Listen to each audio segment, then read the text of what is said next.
Welcome to Anantha health. నేను miss Priya Varma.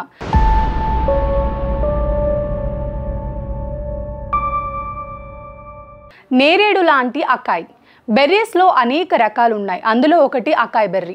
నేరేడు పండ్లలా ఉండే వీటిని తినడం వల్ల రోగ నిరోధక శక్తి పెరుగుతుంది. చర్మం మీద ముడతలు పడవు, కాంతివంతంగా ఉంటుంది. బెర్రీస్లో అనేక రకాలు ఉన్నాయి. అందులో ఒకటి అకాయ్ బెర్రీ.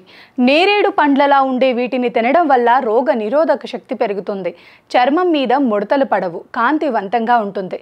కురులు ఆరోగ్యంగా ఉంటాయి. ఊబకాయం రాదు. డయాబెటీస్ అదుపులో ఉంటుంది. కొలెస్ట్రాల్ నియంత్రణలో ఉంటుంది. జీర్ణ వ్యవస్థ మెరుగుపడుతుంది. కంటి చూపు బాగుంటుంది. దంతాలకు దృఢత్వం వస్తుంది. జ్ఞాపక శక్తి పెరుగుతుంది. ఈ పండ్లు అమెజాన్ అడవుల్లో విస్తారంగా పండుతాయి. బ్లాక్ బెర్రీస్ రుచితో ఉండే ఈ అకాయ్ బెర్రీస్తో స్మూతీస్ జ్యూస్ చేస్తారు. వీటిని కోసిన వెంటనే తినాలి, లేదా ఎండబెట్టడమో ఫ్రీజర్లో ఉంచడమో చేయాలి, లేదంటే పాడైపోతాయి. మన దేశంలో కేరళలో వీటిని పండిస్తున్నారు.